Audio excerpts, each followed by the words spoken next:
Drumstore se nám sice stěhuje na novou adresu, ale ani takovýhle velký stěhování nás rozhodně nezastaví od toho, aby jsme natáčeli další díly Drum Space.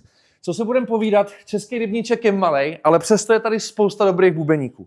Ale těch opravdových legend je tady jenom pár a za jednou z nich dneska jedeme. V podstatě to revival pražského výběru. Já jsem byl úplně u vytržení.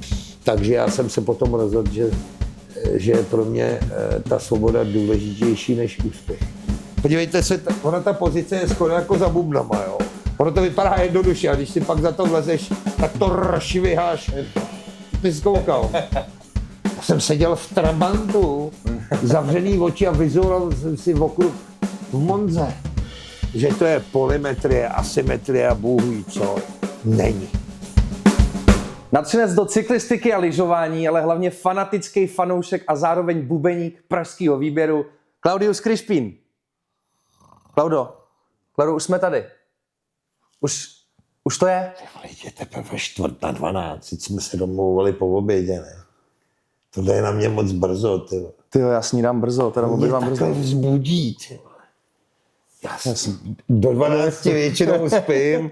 Čau. Čau. Ale já si strašně vážím, že jsi přijal naší návštěvu sem, že se můžeme podívat, jak to tady vlastně Abys nelitoval, ještě nevíš, co tě čeká.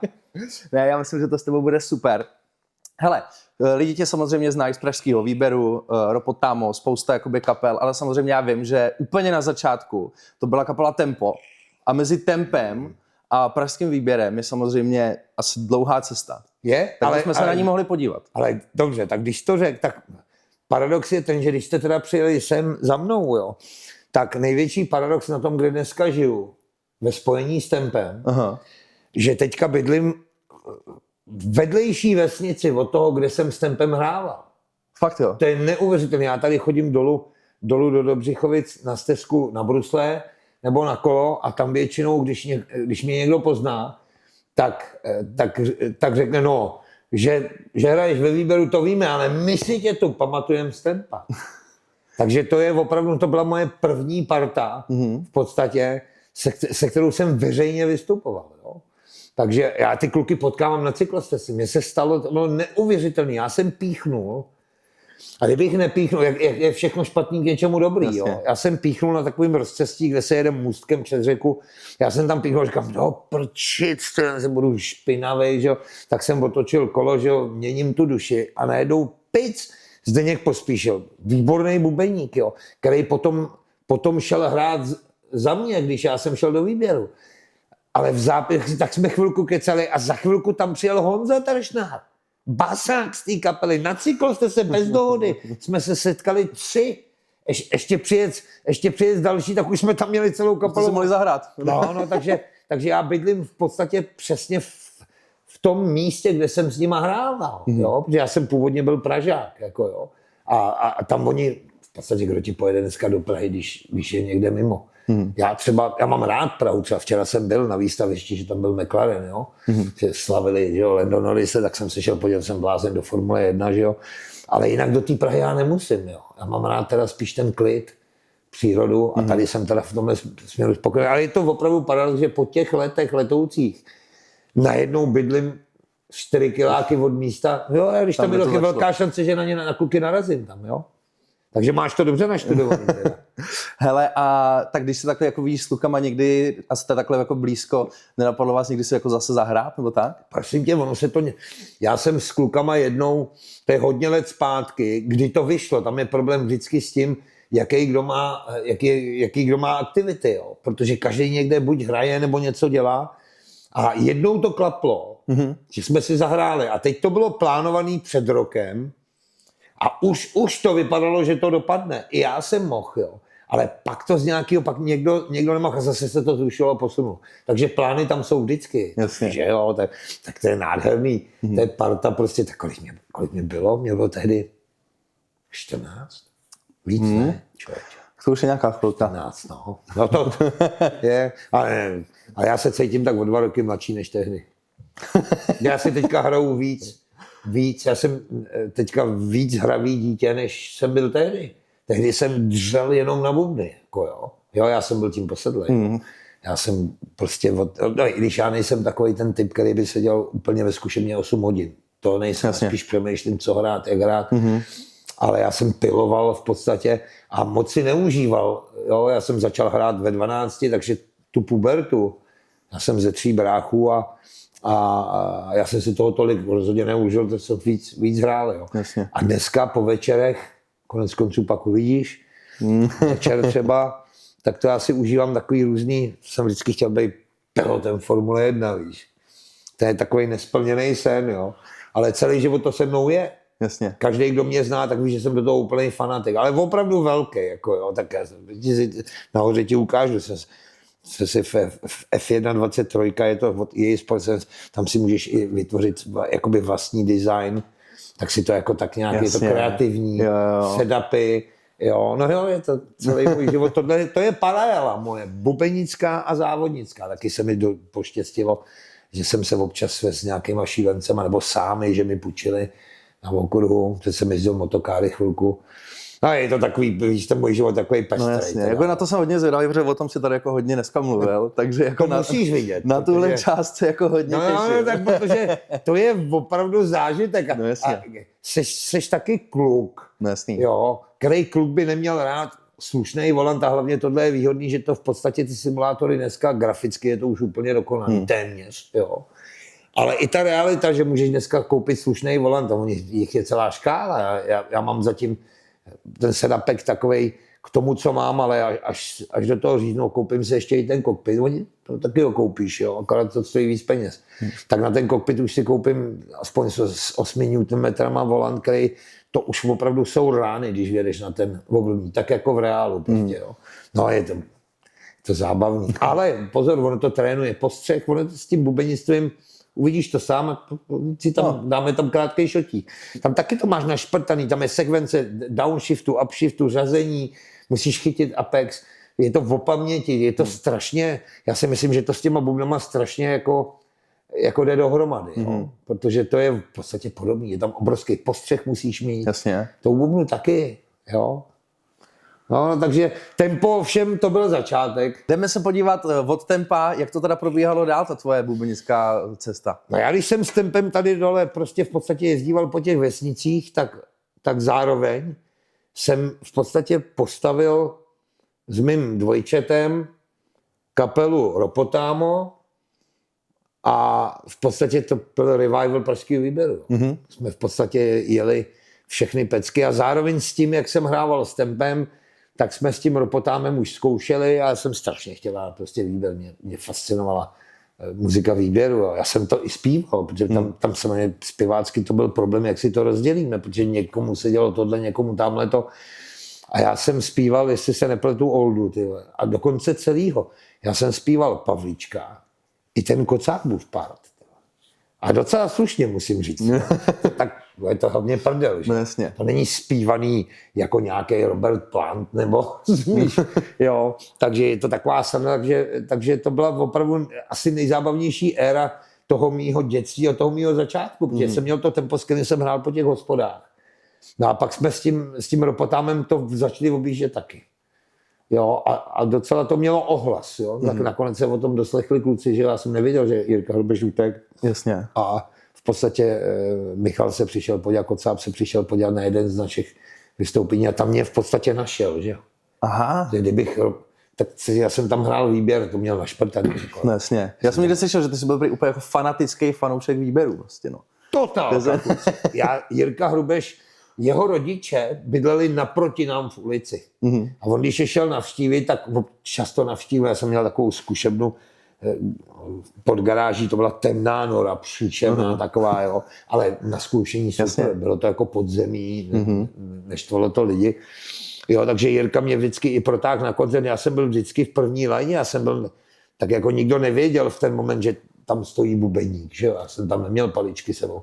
Já jsem, i ve škole já jsem s tím měl problémy v podstatě s tím inflatismem do výběru, protože ta zástupkyně ředitele vždycky říkala, nech už toho klepání. Jo. Já jsem seděl v lavici a furt jsem si ťukal. Všem jsem cpal kazetu výběru, poslechni si to, co to posloucháš za sračky, tohle, poslechni si tohle, to je kapela. Jo. No je to takový splněný sen, veď, když prostě seš něčím úplně posedlej a nakonec osud tomu chtěl, že kdyby Jirka neutek, tak bych asi těžko do výběru šel, že jo, oni by neměli kluci potřebu, jo. Ale nakonec to tak dopadlo a je neuvěřitelný po těch desítkách let, že tam nakonec Jirka hraje vedle mě perkuse a hrajou tam se svojí modlou tehdy, že jo. Tak Jirka byl starší, tak já jsem byl 14letý puberťák, jo. Jaký to bylo vlastně v té době, když ty jsi vlastně byl takhle mladý, ještě jsi jako posedlý výběrem a najednou jako se tě vybrali, že s něma máš hrát. Jako, no, to ti řeknu, když tehdy zavolali, protože ten můj vstup do výběru nebyl úplně úplně klasický nějaký kompars, nebo jo. Kluci v ten moment, kdy prostě mě zavolali, tak pracovali na hudbě k filmu Hledám dům holubí. Jo. A to bylo o Bubeníkovi a já jsem měl v podstatě to první, co jsem u výběru dělal, což mě samozřejmě uvedlo trošku do rozpaku, protože já jsem měl jejich pecky našprtaný. Jo, a kluci mě zavolali, abych přišel do studia ve Smečkách. Já jsem si myslel, to bylo blízko mých narozenin, a upřímně ti řekl, jsem si myslel, že si někdo ze školy dělá prdel, že jo? Protože všichni věděli, že miluju výběr, tak jako, že si udělali, tam jsem čekal, že tam budou nějaký spolužáci a že tam možná půjdeme někde, já nevím, na pivo nebo něco. No já jsem tam přišel a nakonec jsem viděl, že to fakt je studio, teď to bylo nakonec mě otevřeli, já jsem tam přišel nahoru a teď jsem tam najednou za sklem viděl projít Pavlíčka. Ty vole. Jo, to byl opravdu šok. Jasně. Jako, jo, opravdu šok, ale trošku mě uvedlo do rozpaku to, co jsem tam v podstatě měl dělat, protože já jsem si říkal, pohoda, a dáme si oldu, já si zahraju s klukama, rozumíš, ne s tím mým revivalem, ale pro mě by to bylo v podstatě stejné, a to měl našprtat. No jo, ale já jsem tam vůbec písničky výběru nehrál, já jsem měl dabovat kluka na plátně. Představ si, že vidíš prostě plátno a tam kluk sedí ve stodole a dělá plný nesmysl. Ty to máš jako udělat, aby to sedělo na obraz a zároveň, aby to nějak znělo. Jo? Takže to bylo docela jakoby voříšek. V tomhle směru já jsem měl absolutně nulový zkušenosti. Jo? Ale nakonec to prostě dobře dopadlo a kluci asi nepochybovali, že ten výběr umím, protože Michal Kocáb to jako viděl, to Ropotámo, že jo? Viděl, že to i zpívám, takže viděl, že to hraju, takže oni jako šli na jistotu, že jo. Ale byl to zajímavý, že jsem nakonec to všechno, co jsem uměl, mě vůbec nepomohlo při tom prvním vstupu, protože tam najednou jsem seděl před pádem a já na to čum, já říkám, ty vole, co s tím mám jako dělat, jo. Tak mě jsem byl mladý pískle, žádný zkušenosti, jo. Takže jo, ten příchod byl zajímavý, ale hlavně prostě to splnění toho snu, to byly strašné emoce, protože já když jsem tam dodělal tu sešnu, tehdy nebyly mobily, že jo. A naši rodiče, že jo, rodiče mě strašně podporovali v bubnech a věděli, jak miluji výběr. Já jsem furt hrál výběr, že jo, a ráž teda a různý, jako jo, Četroutal a různý. No a já když jsem měl domů, já jsem strašně hnal, já si to pamatuju, protože kluci mi tam řekli, jestli bych s nima chtěl hrát, jo. Tak to, chápeš, to pro úplného fanatika do kapely, to nemůže být nic lepšího. Já jsem byl úplně u vytržení, to si nikdo nedokáže. Já si pamatuju, že jsem běžel, že jsem strašně utíkal na tramvaj. Mámo, ty to dáš, ti řeknu, no to snad není možný. Podle mě lidi kolem mě, kde jsem tam jako probíhal, tak určitě se na mě museli podívat. Určitě na mě muselo být vidět, že jsem úplně výzlej, že takováhle věc se ti nestane dvakrát za život. To se ti stane jenom jednou, že jo. No a když jsem přiběhl domů, já jsem běžel, si pamatuju, od auto úplně udejchanej a chtěl jsem to těm rodičům říct, tak oni mě v tom podporovali a máma nejdřív vůbec nemluvila, protože si myslel, že jsem se zbláznil, že to není možný, jo. Víš, to bylo tak strašně neuvěřitelný, že ta máma si myslela, že si dělám srandu, jo. Ale pak jim to jako došlo, tak jako to bylo v podstatě, to byl takový den, my jsme proseděli celý ten den a máma byla taková konstruktivní, ježiš, co ty jeho bubny, nerozpadne se mu to, no, když bude hrát s klukama s výběrem, ty vole, táto, bože. To bylo tak úžasný, víš. Je to trošku takový smutný, že už tady ty rodiče nejsou, jako jo, že to všechno vzal čas, jo, ale tyhle vzpomínky jsou prostě úchvatný, víš, to prostě naši byli mladí, jo. Já už nemám ani mámu, ani tátu, rozumíš? A oni už toho hodně taky nezažili. Jo. Já si to užívám letos ale s výběrem víc než jakýkoliv jiný rok. protože ne, že nemyslím, co se hraní týče, to je furt stejný zážitek, ale my jsme letos udělali zásadní krok ve odposlechách. Jo, jeden prostě ten jiný systém, co dneska používá každý. Já jsem si na to vzal velký sluchátka a já se poprvé jako s výběrem slyším tak, jak nikdy a vůbec nechápu, jak jsme byli schopni to hrát bez toho, jo. Protože já jsem si myslel, že jsem se v podstatě slyšel a teďka vím, že jsem se neslyšel skoro vůbec. Protože to je úplně o něčem jiném. Takže třeba je škoda, že ty naši se prostě nemohli dožít toho. My máme i vepředu úplně hodně lepší zvuk, že jo? Víš, že se to technicky posunulo. Jo? Tak to je prostě, když to vemeš, tak celý život s takovouhle partou vysněnou. Jo? Kdo má takový štěstí, no? Když jsi do něčeho zapálený a ono ti to přijde. Osud ti to v podstatě takhle přinese. Jo? Je to štěstí, že jo? Ty musíš i tu kliku mít, že jo? Když kdyby ten Jirka neutek, tak co? Tak jsem hrál sice výběr, tak možná bych byl furt v nejslavnějším revivalu. Oni na to lidi totiž hodně chodili. Jo? No, já to právě vím, že... My jsme to měli docela do detailu propracovat. To nebyla nějaká amatérská partička. Jo? A kdo tehdy hrál jako výběr? Nikdo. My jsme byli první revival tehdy. Dneska existuje další revival. Znám tam bubeníka od tady zrovna, jo.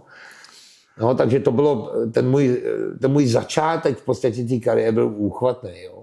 Že jdeš rovnou do té tvý vysněný kapely, no. Ale vlastně ty jsi tam paradoxně byl jenom chvíli vlastně, když tě tam vzali a potom si vlastně utekl. Ono to nebylo dlouhý, no. To jsou takový osudový momenty, člověk by si řekl, kam ten Klauda chtěl jako utíkat, jo. Protože mezi tím ještě vzniklo i Stromboli, dvě moje kapely, jedna lepší než druhá, když to řeknu takhle z mýho pohledu, jo. Ne každému se to musí líbit. Ale samozřejmě do toho hodně promlouvala ta situace toho systému, v kterém jsme žili a já jsem bohužel, nebo bohudík dneska, já bych spíš řekl bohudík, protože on ten můj útěk byl taky strašně důležitý. Pro moje nitro určitě, protože tak však víš, jak to tady bylo. Ty jsi sice mladší, takže jsi to neprožil tak, jak já. Neprožil jsem to aktivně, no. Já neprožil jsem to aktivně, ale víš to z vyprávění, dočteš se. A já jsem měl v podstatě v rodině prostě emigranta prvního, byl bratranec, pak uteklo moje dvojče, ten, co hrál na kytaru v Ropotámu, a pak už jsem musel jít i já, jo, protože tak celkově ta moje rodina byla hrozně antisystémová. Máma, ta se hlavně nebála toho říkat kdekoliv, takže to měla furt jenom průsery, jako jo.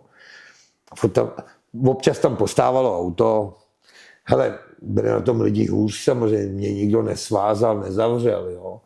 Ale pocit svobody rozhodně člověk neměl, byla to buzerace. A jakmile se tam objevil ten bratránek, který emigroval jako první, tak já se nemohl jít vůbec nikam.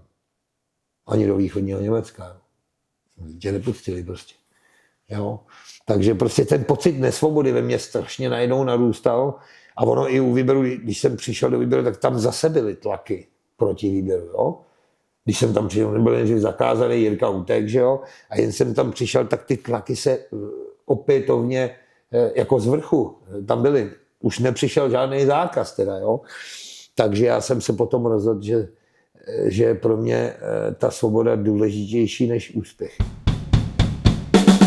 Ty jsi vlastně odletěl do Austrálie a tam přišla ta svoboda. Prostě mě hrozně zajímá, jako jaký to tam pro tebe bylo, protože ty jsi prostě kluk z Čech, ještě v té době, prostě najednou přilítneš do úplně nového jako světa, do Austrálie. To byla šlupa, ale ono ještě navíc, já jsem tam nepřiletěl hned, ten migrační proces, já jsem šel takovou tou cestou přes ty lágry, že jo, to byla legitimní cesta, jak se tam jako mohl dostat, takže já jsem byl přes rok v Rakousku, takže já jsem nešel rychle, jo. Aha. Já jsem prostě rok a čtvrt seděl v Rakousku. Já si pamatuju, když jsme přistali na tom letišti Melbourne po tom šíleně dlouhém letu, protože to Qantas sbíral různý uprchlíky různě, to nebyl přímý let, jsme leželi asi 45 hodin. Jo, unavený jak blázen, jsem v životě taky neletěl předtím, jo. No a já si pamatuju, jak já jsem vždycky měl rád moře a nikdy jsem něj neplil, jo. A teď jsem prostě věděl, že tam každý to město je u moře, až na nějaký výjimky. A já si pamatuju, jak jsem vyběhl ven před to letiště a hned jsem se lek toho zvuku, jo, protože tam hodně v té době speciálně jezdili osmiválce auta. Jo? Já si pamatuju, a ještě se tam jezdí vlevo, takže člověk není zvyklý na to. A to byla opravdu prdel. Jsem zvuk toho auta, vem si, co jsem já znal tady odsaď. Jo? Jasně. Warburg. Trabant, Warburg, Moskvič, Žigulik. Ale je to krásný, že se tomu člověk může smát. Jo? Ale ve výsledku dneska stejně uplyne desítky a desítky let. A ve výsledku to auto jsou to jenom 4 kola. A má tě to někam dovízt. Jo. Víš, ty hodnoty se ti úplně změní.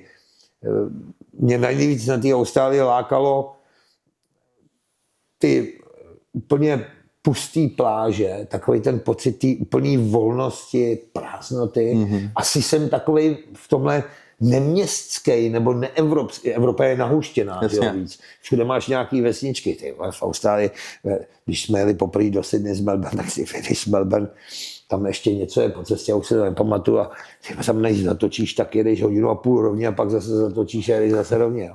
A nikde nic v podstatě. Jo. Takže kdo v Austrálii byl, tak mi určitě dá zapravdu, že tak já jsem jezdil třeba na Kilkandu, to byla pláž moje oblíbená, tam přijdeš a to je, já nevím, kolik je to, desítek kilometrů dlouhý. Jo. A není ani noha. Jo, tady v podstatě je rád člověk, že někde by do Řecka, někde na nějaký ostrov, kde najdeš trošku jako by, víš, takový tu opuštěný místo, ale tady to těžko najdeš, jo. Ta Evropa je prostě jako nahuštěnější, že jo. No, takže ta Austrálie pro mě byla takovej, no, já jsem chtěl surfovat a chtěl jsem poznat úplně něco jiného a hlavně si říkat, co chci. Jasně. Vypadat, jak chci. A co jsi tam dělal vůbec v té Austrálii, jako třeba za práci, nebo ty si vlastně tady šel za tím snem, být jako bubeník, přesně hrát s výběrem a když si odletěl tam, tak furt to jako držel, protože já vím, mě strašně zajímá ta story s Rogerem Donátym. Jako jak ses k tomuhle člověku dostal, ty jsi se u něj učil nějakou dobu. Naprostá náhoda, jako jo. Naprostá náhoda. Až vám řeknu, jak jsem potkal Veža, k tomu nebudete, tak já jsem nevěděl, že já jsem přiletěl do země, co jsem mohl vědět, někde z Česka nebo z Rakouska o nějakým Donátym, že tam je nějaký Austrán, který patří v podstatě, on tehdy nebyl světově úplně známý. On tehdy žil v Melbourne, on se potom přestěhoval do Los Angeles průběhem jeho kariéry. A jestli se nepletu, tak teďka žije v Itálii. Jo? Okay. Jo, že tak různě měnil. Jo, ale jak jsem ho potkal, to bylo neuvěřitelné. Já jsem samozřejmě se prosekával nejdřív inzerát na nějakou kapelku. Moje první kapela v Austrálii se jmenovala Jungleland. Já to nezapomenu nikdy. To byli fajnoví kluci. Klika byla obrovská, že Martin, to byl Marty, ale Martin v češtině, to byl klávesák, který uměl německy. Protože já jsem přijel z Rakouska, neuměl jsem anglicky. Ale chtěl jsem hned začít, jo, protože musíš se někde dostat do podvědomí. Jo. To není všichni, co dělají muziku, vědí, jak těžký je se prosadit. Jasně. Když tě nikdo nezná, na to, když jsi v jiný zemi, neumíš ani kváknout. Jo, tak musíš začít někde. No tohle bylo neuvěřitelné štěstí, že ten Martin, to byl klávesa, který uměl německy a to byla strašná prdel. Jo. Já jsem byl v kapele, kde oni něco říkali v angličtině, já hovno věděl, co říkají a Martin mi to potom říkal v němčině a oni zase nevěděli, co jsem říkal já, tak on byl překladač. Jo. Dneska je Google překladač. Jo, dneska máš překladače v telefonu. Dneska máš i audio překladače, přesně tak. Jo, takže ten začátek a během toho, jak jsem šel skrz ty malé kapelky, tak jsem šel někde do nějakého klubu, už se akorát nepamatuju ten název, kvůli nějakému koncertu dojednávat. A přijdu do toho klubu a tam takový nabušený kluk staví obří soupravu. Tehdy to měl v raku takhle, jo. A jsem říkal, ten technik, ten má ale pracky. Ne. A myslel, že to je technik, rozumíš, že tam někomu staví bubny. Já jsem vůbec nevěděl. V ten moment já jsem vůbec nevěděl, že to je Virgil. A já jsem tam seděl v podstatě a čekal jsem na nějakého kluka a mezi tím ten technik, mám rád tyhle ty vzpomínky. Ten technik dostavil tu soupravu, tyhle. Já jsem seděl zády k tomu a ty jsem neuslyšel. Já jsem se takhle otočil. Teď on tam, já jsem na to koukal. Absolutně úplně vyřízen. Jasně. Jo, protože tak ty vole, víš, kolik mě bylo, tyhle, to byl začátek v Austrálii. Byl v takovém otahaném triku, měl tehdy dlouhý vlasy, nosil koně s podpatkem. Vypadal to hrál v těch koních. Jo, tak když bubeníci, který mají doma kazetu Obsessive Rhythms, třeba jeho instruktážní video, že jo, to je škola bubenická, tak se podívej, tam má Mařenu, tyho pracky a má ještě tu soupravu s tím rakem nahoře, Jasně. tak činely vysejí dolů takový trošku jako Whitesnake, jo. Má i ty Tomy vlastně na těma činelama. ty Tomy a tak. No a hraje v koních. Já hraju z takových sandálí, s tenkou potážkou, aby to bylo příjemný a nepotila se ti noha. No takže to bylo moje první setkání s lidem. To byla strašná síla, protože já jsem říkal, no ty vole, tak tady se asi tak nechytím. To byl začátek. Já jsem samozřejmě nevěděl, že to je jeden z nejtechničtějších a jakoby nejslavnějších v Austrálii v ten daný moment. On úplně neprozil v ten moment tak jako potok. On posléze v podstatě šel do Los Angeles, jo, začal tam nahrávat, hrál nakonec se Steve Vajem třeba turné, že jo. Jo, ten toho hrál, najednou i s Vajem hrál. Prostě, jo. Takže to setkání s ním, a paradox byl ten, že tam vzniklo nakonec přátelství mezi náma dvěma. To je tak strašně malý svět. Jo. Já, když jsem ho viděl, tak jsem si ho vypátral a chodil jsem na každý jeho koncert. A on nám dokonce, my jsme potom postavili s Vendou Kašpárkovou revival Whitesnake. Jmenovali jsme se White as a Snake, bílej jako had. Jo. No a my jsme hráli před Virgilovou partou Raw jako předkapel. Takže my jsme potom hráli s nimi jako předkapela. Já jsem ho viděl v podstatě každý můj koncert, jsem já zapakoval a pak šel hrát on. Slovo dalo, jsme se seznámili, pak jsem zjistil, že má v podstatě On the Verge projekt, že jo, teď jsem chodil na ty jeho instrumentálky. Já jsem ho viděl opravdu 1000krát, jo. Tak představ si, že žiješ ve městě, kde ten bubeník žije a on navíc ještě nebydlel až tak daleko, já jsem dokonce byl u něj doma, kde byl Phil Tercio, úžasný klávesák, on tam ta jeho parta On the Verge. Promítal se Titanic, já to na to do smrti nezapomenu. Phil Tercio, pro něj byl Titanic, jo, s Kate Winslet a Leonardo DiCaprio, nejlepší film všech dob. On vždycky říkal, watch it. To je best movie ever. Jo, Virgil toho dlouho nevydržel, chvilku jsme se dívali a pak najednou šel a si slyšeli na cvičítka tam. Magor, ale úžasný takovej zvláštně šíblej kluk do bubnu. Ten je opravdu šíblej. Tak každý, kdo ho trošku zná, tak vidí, že to je až atlet bubenický. Tak on to bere hodně seriózně. Podívej se na jeho ruce, podívej se na jeho věk, jak vypadá. Jo, ten se snaží jako ukázat ten limit prostě. No. On je takovej, mně to trošku přijde jako formulový bubeník. Formule 1, víš, že ten chce být v tom cíli vždycky první. Nevím, jestli je to správně, on je technicky absolutně neuvěřitelný, každý ví, jak hraje, ale těch by bylo těchto bubeníků. Pej se na Garstku třeba. Jo no, Medgarstka to je peklo. No. To je úplně stejný jak Virgil. A on jich je... Dneska už je milion. Takových bubeníků, jo. Nikdy nebudeš nejlepší. Já jsem ani nikdy neměl za cíl být nějakým světovým šílencem, jo. Mě prostě... To že jsem cvičil, abych byl dobrý. Každý chce být dobrý v něčem. Že když budeš průměrnej nebo blbej, tak to nemůžeš dělat, že jo. Dlouho se tím neuživíš, jo. Jo, mě to ale trvalo, než jsem se prokousal v Austrálii. Jak dlouho to trvalo?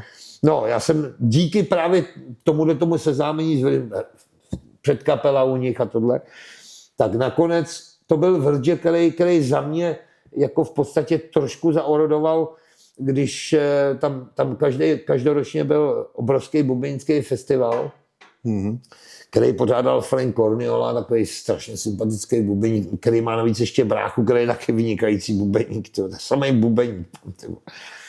No a Virgil tam zaorodoval, že u Franka prostě, jestli by mě nevzal tam jako evropského bubeníka na ten festival. To mi hrozně pomohlo. Takže Virgil mi nepřímo strašně pomohl, protože já jsem dostal endorsement od premiéru. A to jsem se chtěl zeptat, jak ses dostal k premiéru taky. No, takhle. Aha, že tě viděli na tom festivalu a nabídli to. Ano, přesně takhle. Takže Virgil mi strašně pomohl. Navíc, když on odjel do LA, tak ty kluci, s kterýma hrál v té kapele Ro, já mám dokonce i videjko, kde hraju, ty vole. Já tě ho někde pohledám, to špatná kvalita, to bylo natočení nějaký ty starý kamery, jo, kde je mě 21 nebo kolik. Jo. A já jsem nakonec, když Virgil odjel do LA, tak já jsem šel hrát do té jeho kapely. Chápeš to? Ty kráso. Já jsem hrál nakonec s Joe Coolem a tam jsem potkal Joe Coola, legendárního australského kytaristu, a s ním jsme nakonec s Kašpárkovou natočili náš nejlepší rockový projekt Bloodstone. To prostě všechno najednou zapadlo do sebe. Předtím jsem hrál mraky kapel, já jsem hrál Motley Crue Revival, Elvis Presley show po kasínech, ty vole, s baletkama, ty vole. Ty jsi tam prostě živil normálně hraní, No. ty jsi tam nešel jako dělat nějakou normální práci a rovnou prostě jako hraní. Jediný, kde jsem se živil jinak, bylo paradoxně v tom Rakousku. Já jsem tam dělal chvilku, ale to se bylo spojený se sportem, jo. Aha. Tam byla tenisová hala a ta majitelka mi nabídla, jestli tam teda nechci, protože já jsem neměl ani flokaře. Jako tam přežiješ, jo. Mi nabídla, jestli tam nechci dělat číšníka a půjčovat teda jakoby ten tenisový kurz pronajímat tam, jo. Takže to jsem dělal v Rakousku. Ale jinak, když jsem přiletěl do Austrálie, jsem se naučil anglicky, jak jsem seděl na nějaký podpoře v nezaměstnanosti a šprtal angličtinu, a pak jsem začal hrát s tím Jungle a postupně přichytal ty kapelky. Já jsem jich měl víc, že jo. A to bylo, ale až do momentu, než jsem potkal třeba, když jsem se dostal do Baker's Brothers, tak to už byla strašně jakoby známá kapela. V ní zpíval, alternoval s jedním novozélanděnským zpěvákem třeba Brian Mannix, jo, což je opravdu slavný zpěv, měl comedy show, herec, jo. My jsme do dneška strašně velký kamarádi, protože jsme si sedli, my jsme spolu hráli hry na PlayStation, to je tak jako dítě jako já, jo.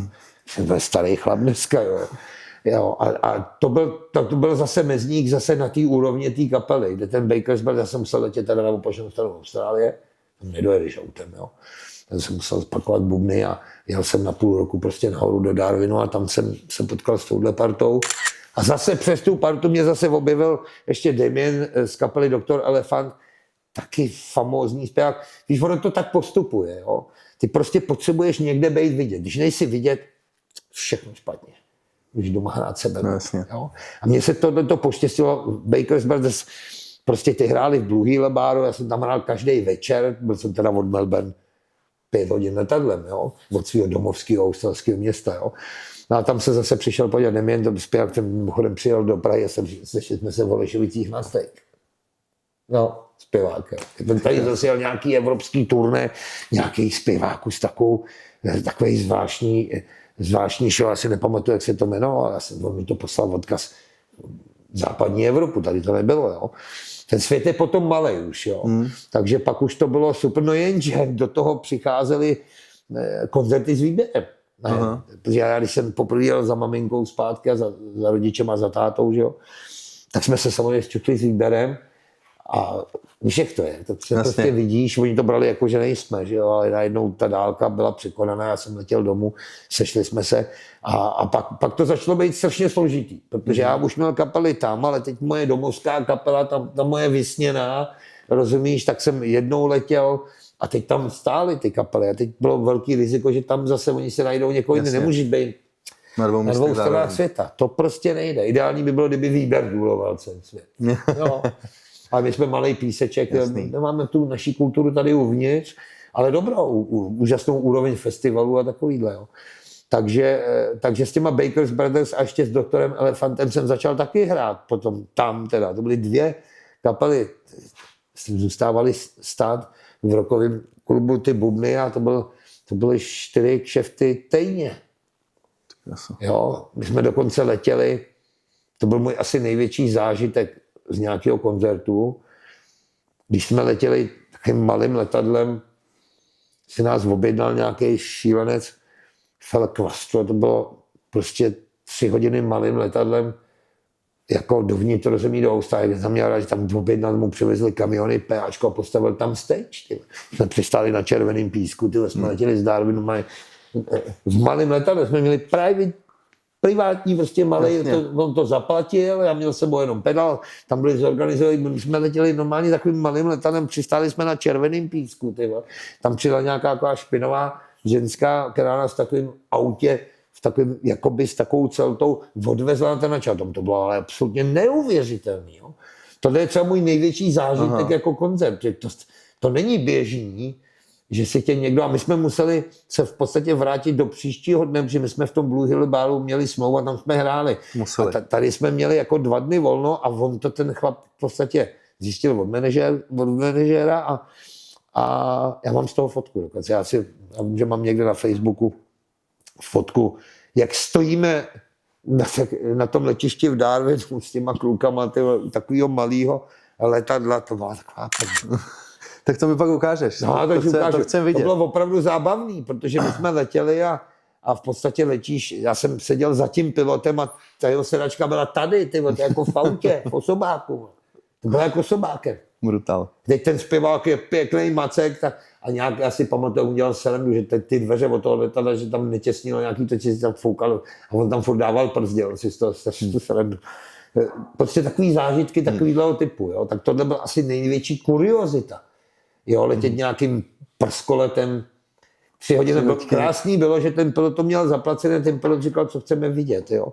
A ten Damien mu říkal, co já vím, tak ty víš, kudy letím. A mu říkal, tam je nějaká Catherine Gorge, to je taková prostě jakoby údolí v té poušti.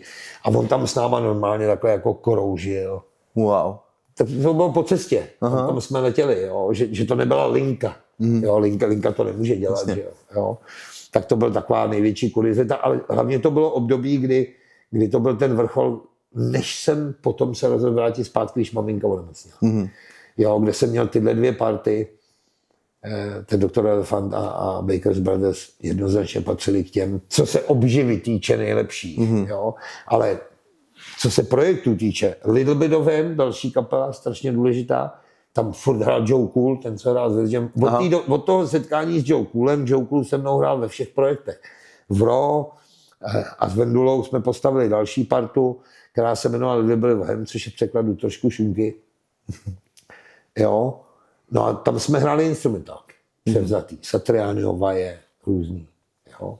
Takže to už těch projektů bylo. Jako, ale tyhle ty mě vlastně moc neživily, protože čím hraješ umělečtějc zaměřenou hudbu, tím míň tím vyděláš. To každej přece ví. Jo, takže prostě ten svět takový je. Prostě, když budeš hrát úplný sračky, tak se dost jistě může stát, že tím vyděláš víc. Jo. A nebo nejlepší je nemít vysoký životní nároky. A pak můžeš být jako muzikant spokojený za každý situace. Jo. Když se spokojíš už jenom s tím minimem toho, že děláš to, co tě baví, no tak je to paráda, že jo. Ale ty se teda potom vrátil vlastně teda do Čech, vrátil jsi se zpátky k výběru, vlastně to byl Pražský výběr 2. No ten vznikl jenom protože kluci v podstatě, myslím, že Michal a Vilém měli nějaký muzikály a nedalo se v podstatě hrát. Tak vznikl. Ono se to nemělo jmenovat vůbec Pražský výběr. My jsme na to měli název Pražský výbor. Jo. A nakonec se to z nějakého důvodu, jsme dlužili nějakou desku Sony BMG, tak se tam dala jako za to 2. Jo. A to byl v podstatě projekt, protože jsme nemohli všichni 4 hrát, tak a Michal ten taky neměl nic. Kocáb, myslím teďka, jo. Tam musím vždycky říkat, který, že jo, protože jsou tam 2 Michalové, jo. A já si pamatuju, jak mě zavolal, říkal, co budeš dělat, ty? Co já vím, no, tak já jsem byl v podstatě bezprizorní, já jsem neměl rozjedaný nějaký další party, jo. Já jsem pak dokonce i v jednom období hrál chvilku s Adebem. Tak já jsem neměl práci. A ty si potom vlastně se přidal i do Motorbandu. No. A tam to přátelství s Máčou samozřejmě je jakoby dlouholetá záležitost i jako s člověkem, jo. Jsme opravdu velký kámoši, jo.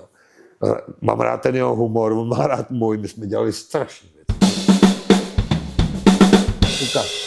Ano, tohle je fotka 17 let stará, z roku 2008, kdy Klauda tady byl u mě v hudebninách poprvé, já jsem mu zařizoval workshop bubenický, tak od té doby se známe, to už je opravdu spoustu let.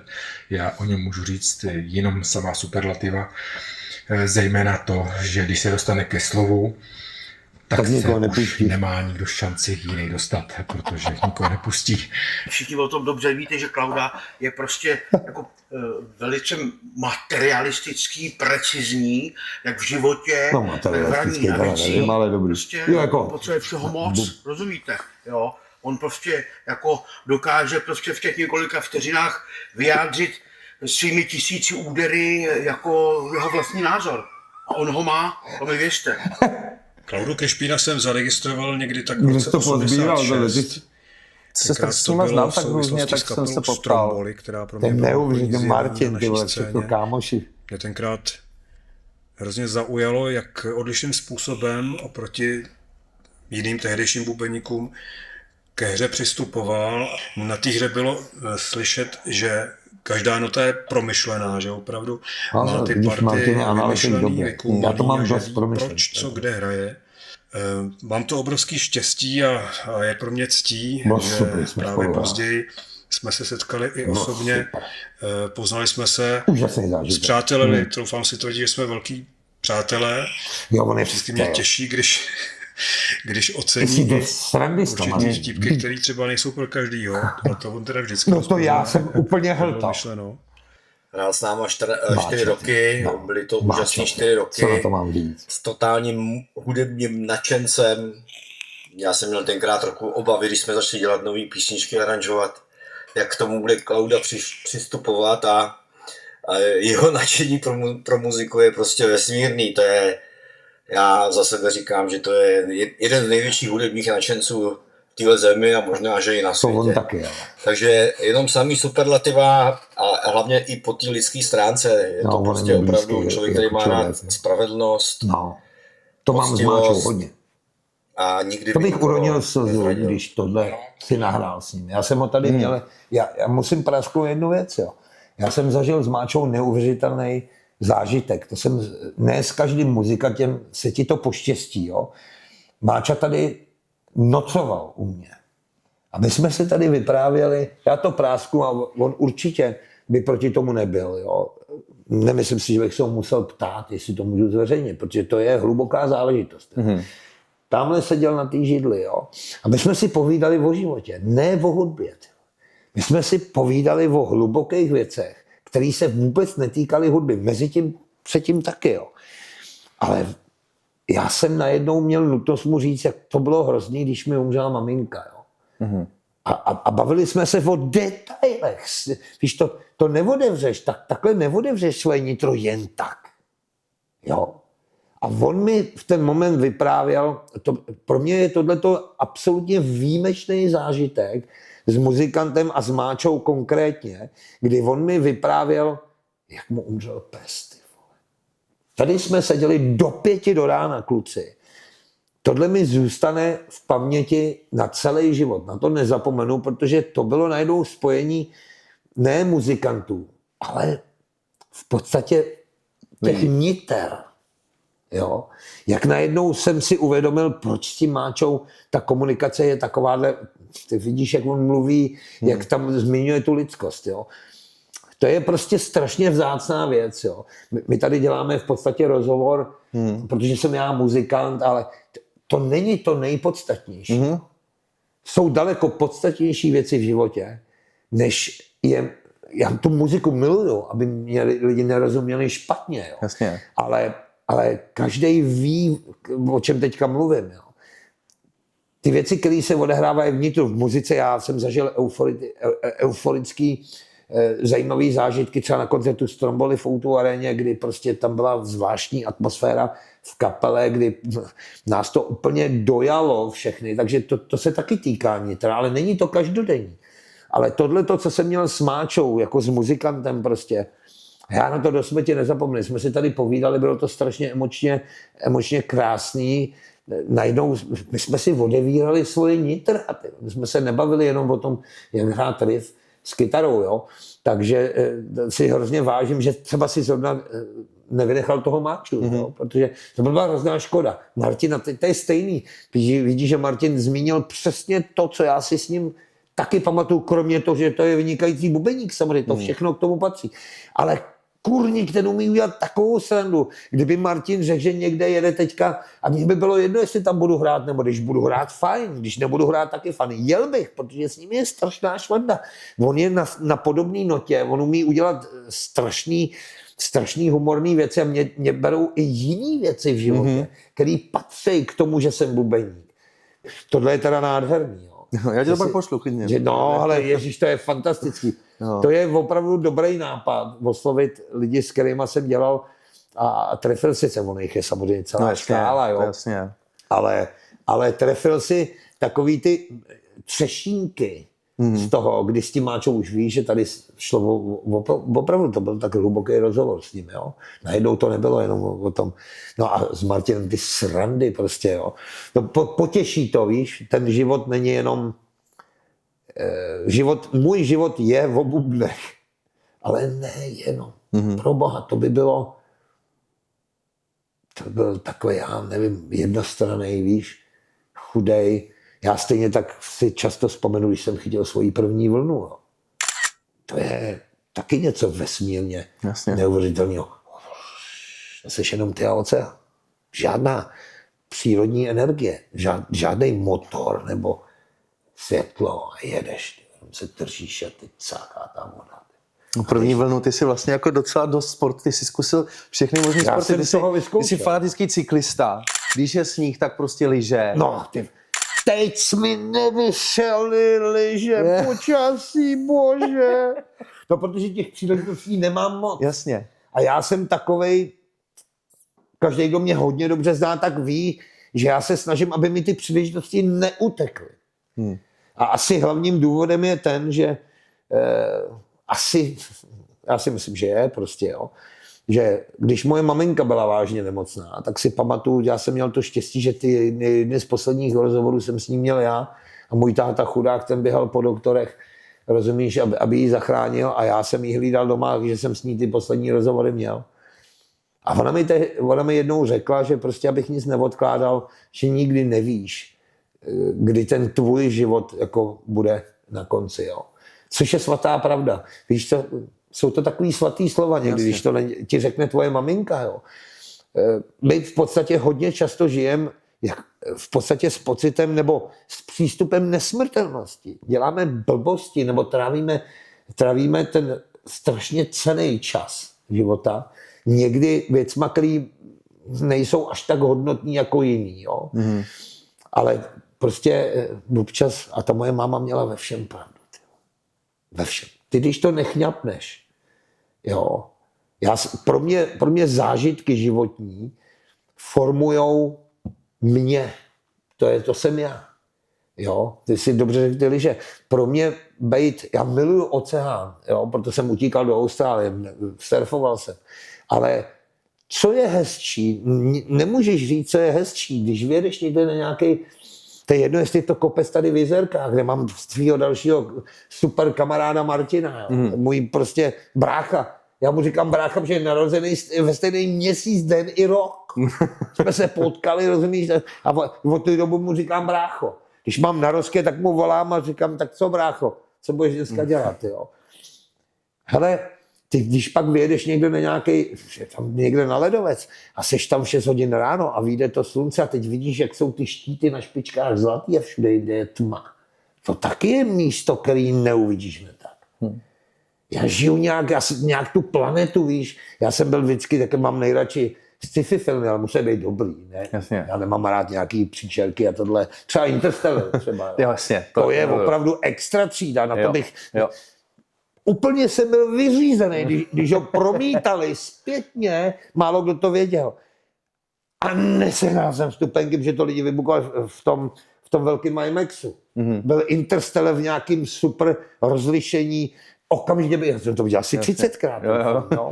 Jo, takže já jsem asi takovej, pro mě je jedno místo málo, protože jenom ta naše planeta, to neprocestuješ, i kdyby si cestoval non-stop. A co třeba vesmír, Ježíši Kriste, no to už vůbec ne. Takže chňapat ty A teď mi prostě nevyšlo počasí do prdele. No nepojedu tam, když sněží, protože to si nevidíš pod nohy. Já mám rád karf, rozumíš, na hraně a to si nelajstnu, protože tam sebou někde sekneš a mám ty záda, jako musím být opatrný, jo. Takže jo, máš naprosto pravdu, já když něco dělám, tak jako na 100%.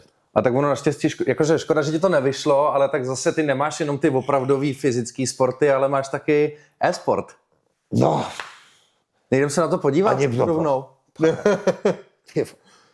Když je blbý počasí, a je to jedno, jestli v létě nebo v zimě, tak mám tady nahoře svoji oblíbenou hračku, protože každý, kdo mě znal od dětství, tak věděl, že bubny nebyly na prvním místě.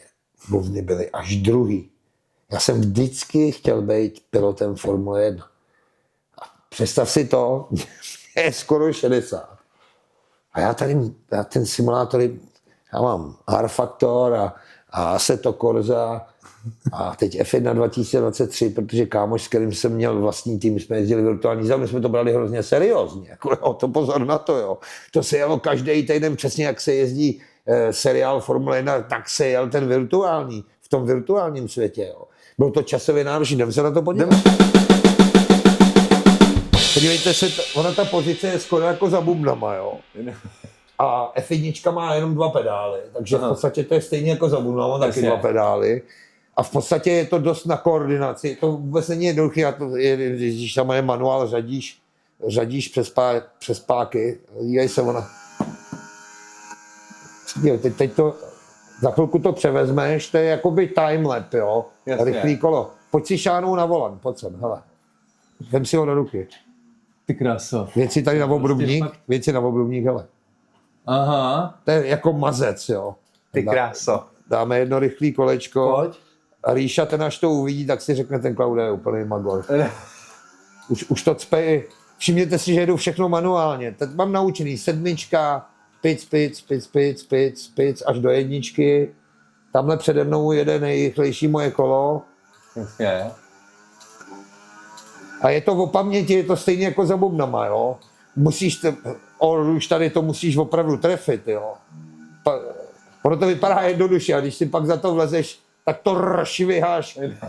Ty jsi koukal. Pak si zkusíš jedno kolečko, počkej. A zkusí to. Oh God.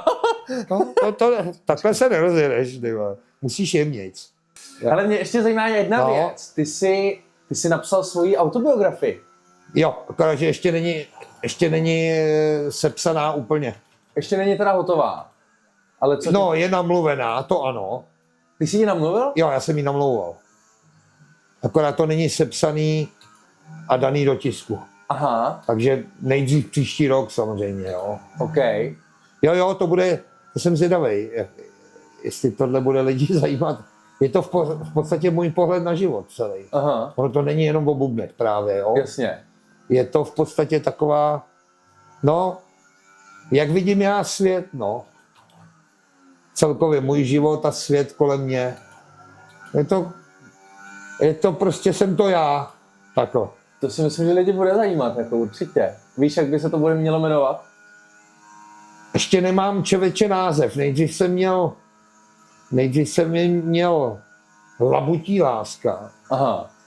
Každý ví, že labutě, to je čistě opravdu monogamní, že labuť prostě žije jenom v páru. Je to taková čistota všeho, že jo. Aha. Takový ten ideál, jo. Ale ještě nevím, jo. Opravdu je to těžký s tím názvem. Nebo srdcevem, nebo já nevím, co tam dát, jo. To bude oříšek, jo, protože to není jenom o hudbě, není to jenom o sportu, je to prostě o všem. Tak jako název ještě opravdu nemám. A to tě to napadlo, jako napsat knížku, bude přesně jako sport, hudba, to je jako jasný. A teď ještě se zdal, teda chápu to správně, ty teda nepíšeš, ale namluvil si. Já jsem nikdy neměl touhu vůbec, já nečtu knihy moc, abych se přiznal. Já většinu příběhů mám ve filmové formě, skutečný příběh, než bych četl knihu, protože mě bolej oči, jo. Aha. A musel bych na čtení mít brejle. Zatímco na tu televizi nemusím, jo. Mm-hmm. Mě to spíš evokovali takový ty, tak víš co, už jsem pohřbil mámu, tátu a začneš prožívat najednou v tom životě i ty ztráty, s kterými se člověk musí vyrovnávat a najednou začneš přemýšlet, jestli nemáš nutnost psát to, jak bys chtěla, aby svět vypadal, jo? Víš? Tak víš, jak svět není dokonalý, že jo? No jasně. Svět je naopak velice nedokonalý. Že zatímco my si tady teďka, teď to řeknu úplně polopaticky, zatímco já si tady jedu Spa Francorchamps kolo, tak tamhle na jiném místě na světě nemají lidi ani pitnou vodu. Jasně. Jo? My si to často neuvědomujeme, protože tak žiješ ve svém světě, že jo? My za to nemůžeme, já jsem to nespůsobil, jo? Ale najednou si začneš říkat, jestli to nestojí za to dát ven ty svoje myšlenky, které považuji já za pozitivní, které by mohly spíš svět zlepšovat, než zhoršovat, jo? Je to taková zvláštní asi nutnost se k tomu vyjádřit, jo? Nebejt k tomu úplně lhostejný. Já si myslím, že nejhorší vlastnost lidstva je lhostejnost. Když si to vemeš, jo? Pokud tě nezajímá nic jiného, než to, co máš vedle sebe, tak jako jak člověk žije, v jaké společnosti seš? Je ti to opravdu jedno? Já si myslím, že to přišlo s věkem, víš? Jo. Že přijde prostě moment, kdy si řekneš, tohle bylo v mém životě zásadní, já to chci lidem napsat. Chci jim říct, tohle udělalo můj život jako víc než jen tak žít, jo, víš? Nějaký hodnoty, prostě dát to ven a říct si, tohle nemůže lidem ublížit, naopak. A nemusí to být pro každýho, že jo? Jediný, co máme všichni stejně, je, že si můžeme vybrat, co budeš číst, jak vnímáš svět.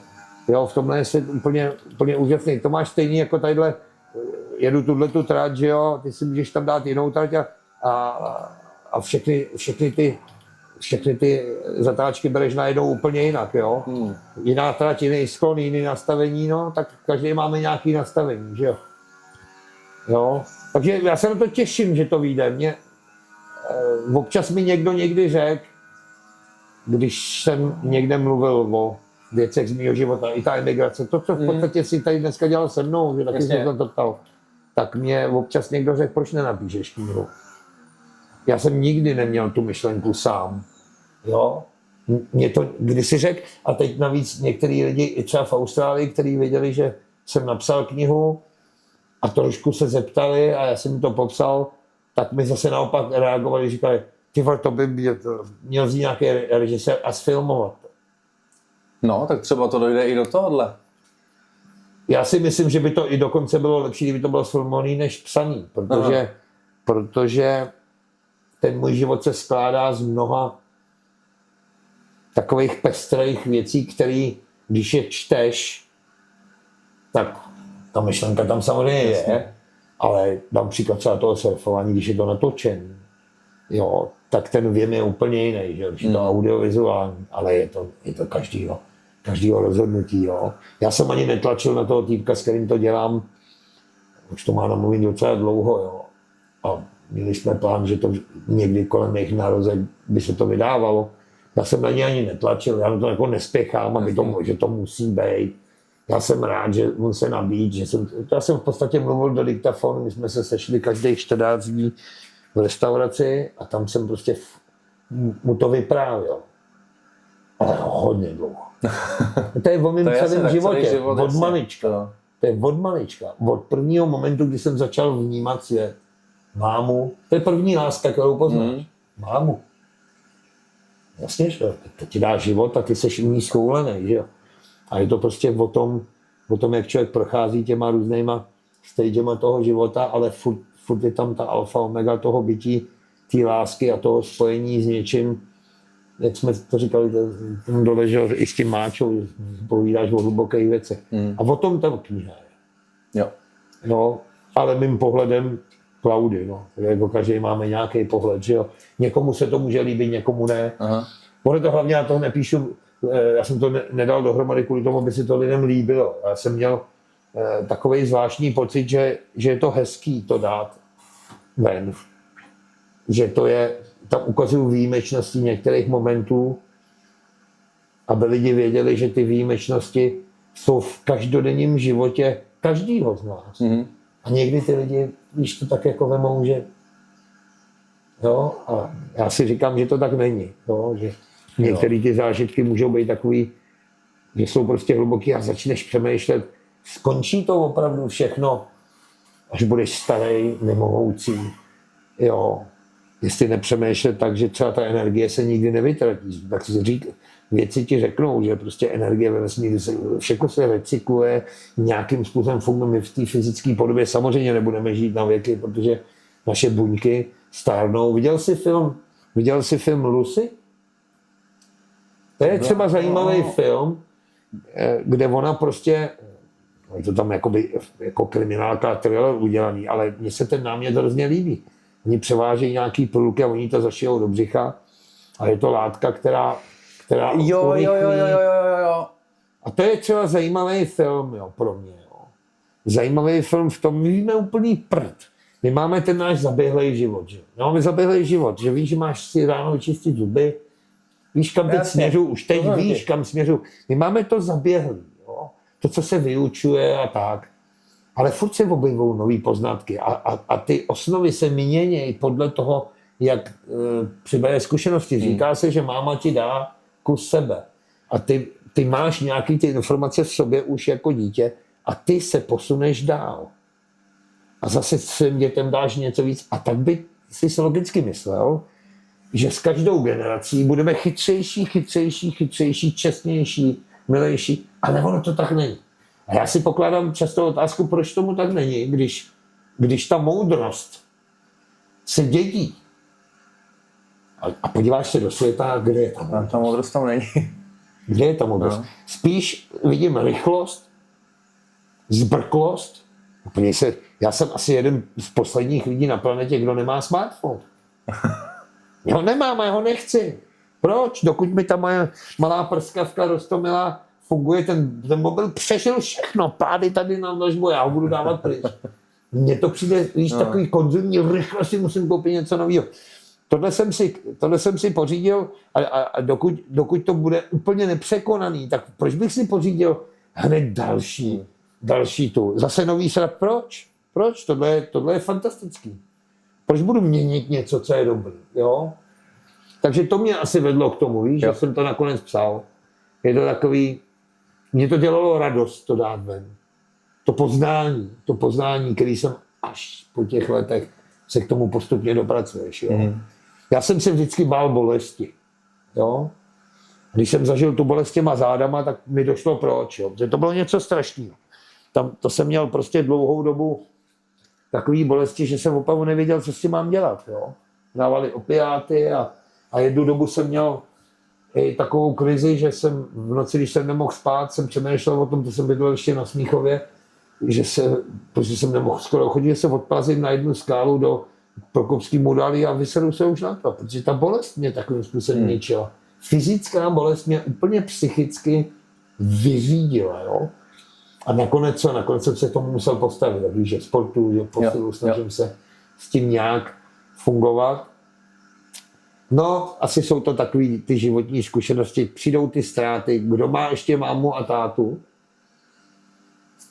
tak to nemůže v podstatě vědět. Jakmile ztratíš jednoho z rodičů, tak už půlku pravdy víš. Jakmile ztratíš druhého z těch rodičů, tak začneš znát celou pravdu, co to je opravdová ztráta. Tady, když se ti něco pokazí, člověk se stresuje, to není žádná ztráta, to jsou malichernosti, maličkosti v životě. Jo? A pak jsou ty velké věci, že? Ty velké předěly. Jak se vyrovnáš se smrtí matky, jak se vyrovnáš se smrtí táty, jak se vyrovnáš s tím, co chceš po sobě nechat. Co? Tak já jsem rád, že lidi chodí na naše koncerty a že mám svoje příznivce. Jo? Ale ne z toho důvodu, že jsem já na pódiu a že prostě hraju a oni dělají něco jiného. Děláme každý něco, každý má talent do něco. No tak podívej se, já jsem na to vždycky měl talent. Vždycky. Jo? A taky si tím neživím. Pro boha, tak to dělám jako hobby aspoň. Jo? Ale jsem to já. Já jsem jako malý kluk, já jsem byl prcek a táta mě pouštěl do garáže, tam jsem seděl na polštáři u volantu, že jsem byl takhle vysoko, že jo. A já měl zavřený oči a já jsem si vizualizoval Monzu. Já jsem seděl v Trabantu, zavřený oči a vyzoroval jsem si okruh v Monze. Jak jedu ty zatáčky, jak řadím.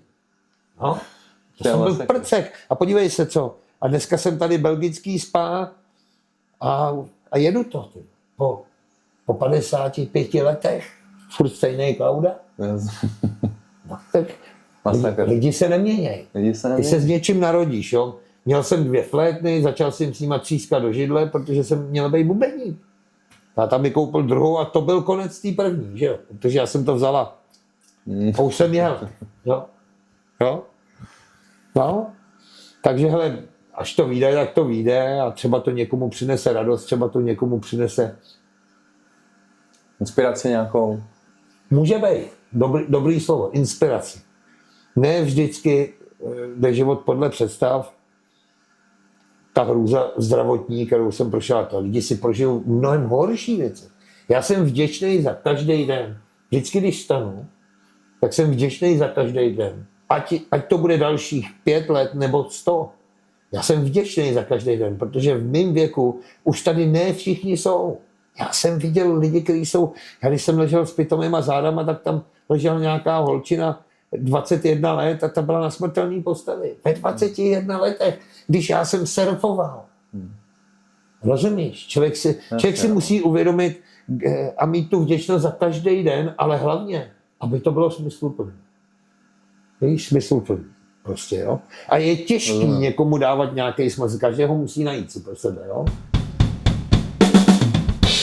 No ale co to máš vůbec za vody? My jsme mluvili vlastně o tom, že ty jsi ze začátku vlastně dostal endorse od premiéru, ale to nejsou premiéry. To jsem měl léta letoucí, člověče, od roku 96, desítky let. Já si tu zelenou soupravu, kterou si určitě fanoušci pamatujou, já když jsem tady hrál první výběry, tak jsem měl zelený Signia. Ale pak za mnou přišel Tomáš Korn, který tady v podstatě rozjížděl přes Fast, přes ten velký obchod Mapexy a oslovil mě. Jo? Já jsem soupravu nepotřeboval, jo? Proto to pro mě bylo paradoxně zajímavý, protože když chceš jako soupravu, tak si vybíráš nebo takhle. Já jsem soupravu nechtěl, nebo nechtěl, já jsem měl. Já jsem nepotřeboval, já jsem docela konzerva. Já když si na bubny zvyknu, když tady to musím vyměnit, ty blány, na příští rok, ta už má dost, tyba. Tak já jsem taková konzerva, já se do nich zamiluju, ale do všeho, rozumíš? Barva, sustain. A já nejsem takový velký ladič, jo. Bacha, mám rád, když tu... Mně se líbí, když je to takový... Jo, hodně zvukaří vědí, že mám rád rozeznělej snare. Hodně lidí ho spíš jako tluměj. Já jsem takový více, já jsem miloval Bonhama a tam to taky znělo všechno. Jo, tak tohle mi zůstalo. Jsem prostě konzerva, já si nějak s tou dobou nejsem schopen nastavit na ty úplně vyčištěný zvuky. Jasně, jo. jasně. Jo, takže a Tomáš mě oslovil a dal možnost takovou, že řekl, ale vybereš si, co tobě se bude líbit. Nebylo to tak, že on řekl, my tady máme produkt, my bychom chtěli, my ti dáme tohle a ty za to uděláš tohle. Nebylo to touhle cestou. Tomáš Korn je bubeník, jo. Výhoda byla, že je to takový kluk a se mnou to rezonovalo OK s jeho názorem. No a když já jsem chtěl Javor, protože já jsem hrál na Javor a jsem zvyklý na to speciálně, třeba jsem měl obrovskou radost z tohohle snaru a ty mám 2 dokonce, jo. To jsem nenechal náhodě, jo. To jsou ty Black Panthery? To je ten Fatbob, no. Aha. To je ten Fatbob, ten tlustý Javor, jo.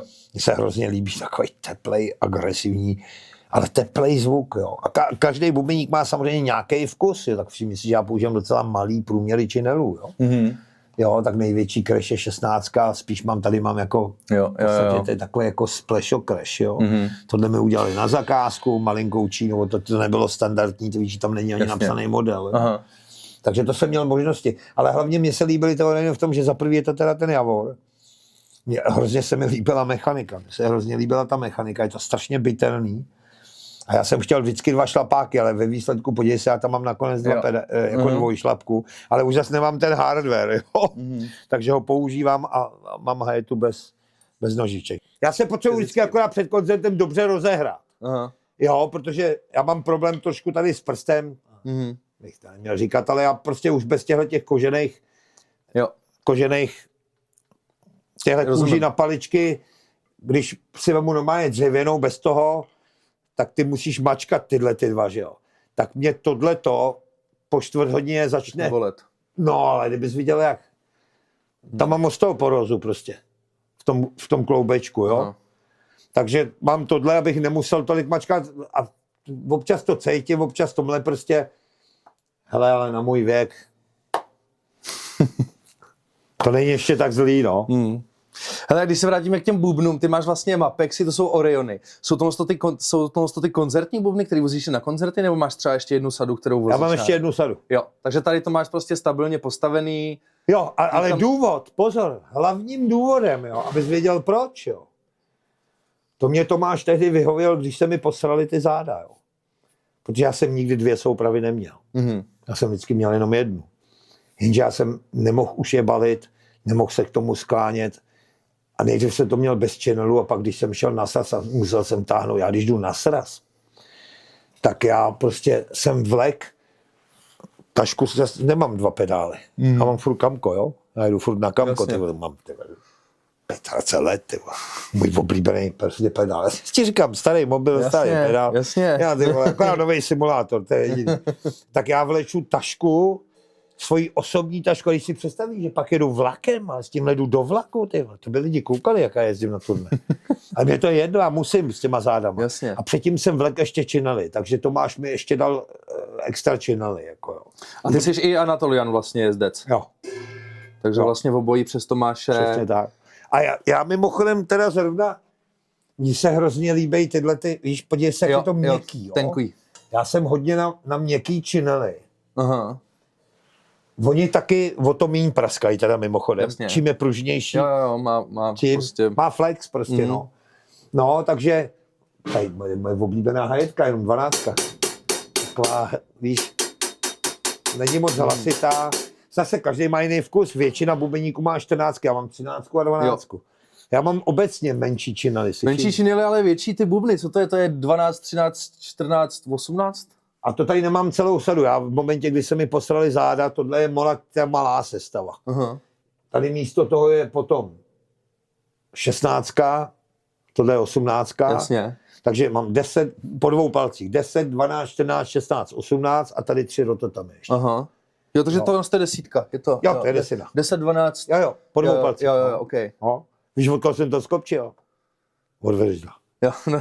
On měl taky 10, 12, 14, 16, 18. Po 2 palcích, on tam neměl tu 13. Já nevím proč, ale tak jako...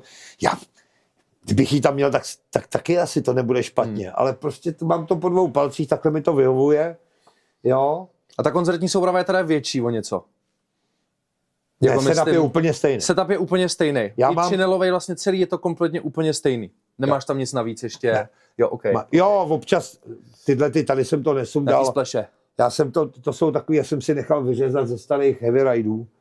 Tak mám jako takový, tomu říkám zvonečky, tam to někde mám strčený. Mně trošku chybí, já jsem tu větší soupravu měl radši, protože jsem tam měl třeba China Splash na Crashi, že jo, takový ty efektový, ale já jsem kvůli zádům, víš, to musel dát pryč, všechno, co jsem tady měl. Protože já jsem prostě, tady jsem měl Čínu ještě, tohle bylo tady někde, tady byla 16 a já prostě kdykoliv, protože to děláš rychle, že jo, tak mi to zhoršovaly ty záda. Takže jsem to prostě striktně udělal takhle a řekl jsem, a nesmíš to vyndat, to mám v zahradňáku, ty. Kdybych to vyndal, tak tady, já mám ještě 3 roťáky, takhle, to bylo takhle krásný. Jsi to viděl možná na plagátě? No to vlastně lidi vlastně si docela známí tím, že máš ty rototomy. No, že já je mám vlastně... tamhle ve futálu. Já je mám ve futálu, protože prostě to bylo hrozně nebezpečný na ty moje záda. Já na ten snare, teď, já ho tam mám, protože v prachách na něj jdu a myslím, že v tom v reminiscenci tam prostě v prostředku, jak jsou akví ty tak tam hrajou tohle. Ale nerad na něj chodím, že všimni si, co musím udělat. Já jdu do rotace, vidíš to. Aha. A ty vole, ta moje plotinka, to je průsar. A to je co za buben tady to množství vůbec? Black Panther? To je Black Panther bronzák. Bronzovej. No, 10 na 5,5 asi, nebo co to je. Já myslím, že 5,5, 10 na 5,5. Jsou to super bubny.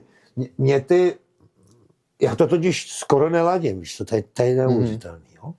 Nerozladím se, to je zajímavý. Já tam nemám žádný ty Takový ty plastový ty. Jo, to tak nepoužívám, mě to prostě přijde, že to ani nemám. nefunguje. A pravdou je, že tohle je teďka rozmlácený. Já to ladím hodně volný, to Jo, slyšíš.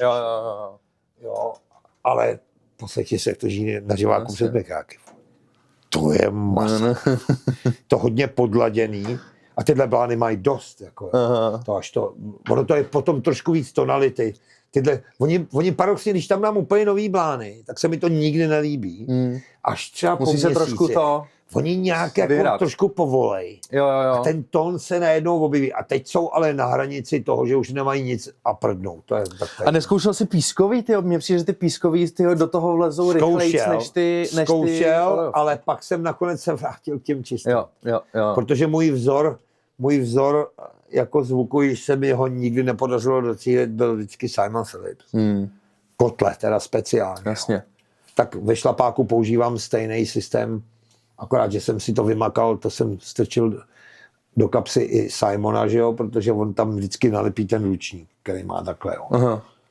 Tam nalepený, narolovaný ručník, to málo kdo si všim. A já jsem, protože Simon... Jako na bláně? Na bláně, na úderový. OK. No. On měl, myslím, jeho žena byla z Austrálie, on tam často jezdil a já jsem byl na jeho workshopech a tam on to ukazoval a já jsem v podstatě udělal velice podobnou věc. Já jinak ve šlapáku nic nemám, když se podíváš, tak tam nic není. Z druhé strany, když se podíváš, to se podívej, tam nic není. Jo, vlastně. A tady ten úderový, tam nic není. To je po vzoru Simona Philippa, ale mám tady na té úderový, já jsem to trošku vychytal, já jsem si říkal, ty vole, mě to tak sere, protože on to měl přilepený normálně gafou. Jo, docela na to, když jsem říkal, Simon Phillips, to je legenda. No, já jsem říkal, musím vymyslet, jak to udělat, abych to nemusel furt hlídat. Mě to totiž, když jsme hráli tady s výběrem 98, tak zrovna v písničce Melem, to byl strašný kvapík. Tak mi odletěl ten polštář, se mi to odlepilo, ty vole. No to si říkal, to bylo rychlý, jo. Já jsem si nakonec koupil v Hornbachu, vole, takový hliníkový pásek. A to si můžeš našmikat kleštěma na plech, který má očka a já jsem to Zavočkoval za mechaniku. K těm ušlýma to je ohebný a to si nastavíš, jak chceš a to mi drží ten a už to nikdy neodletí. To byla taková vychytávka. To doporučuju, kdo by si to chtěl nějak jako vymagat. Já jsem si říkal, že bych si to zapatentoval, ale já jsem takovej, když přizdisáč, jak nejsem soutěživý. Jo. Mě napadlo oslovit nějakou společnost, která vyrábí třeba opravdu, já nevím, hardware nebo aspoň ty, že by to udělali, že by jsme se šábli. Jako, to by se hodilo na důchod, že jo, nebudu hrát. Ale pak jsem se na to vysral. Klauda Crispin a jeho spade na nulu právě teď.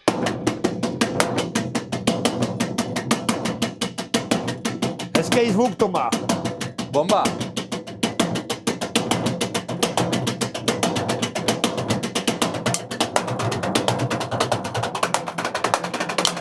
Já už to mám zase na noze! Já už to mám zase na noze! Nevadí, jeď dál. Nemůžu! Jeď dál.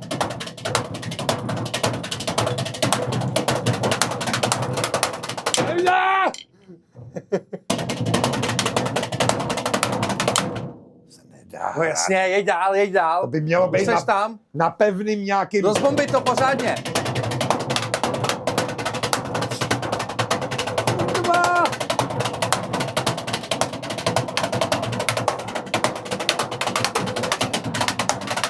To se nedá! Už jsme tam.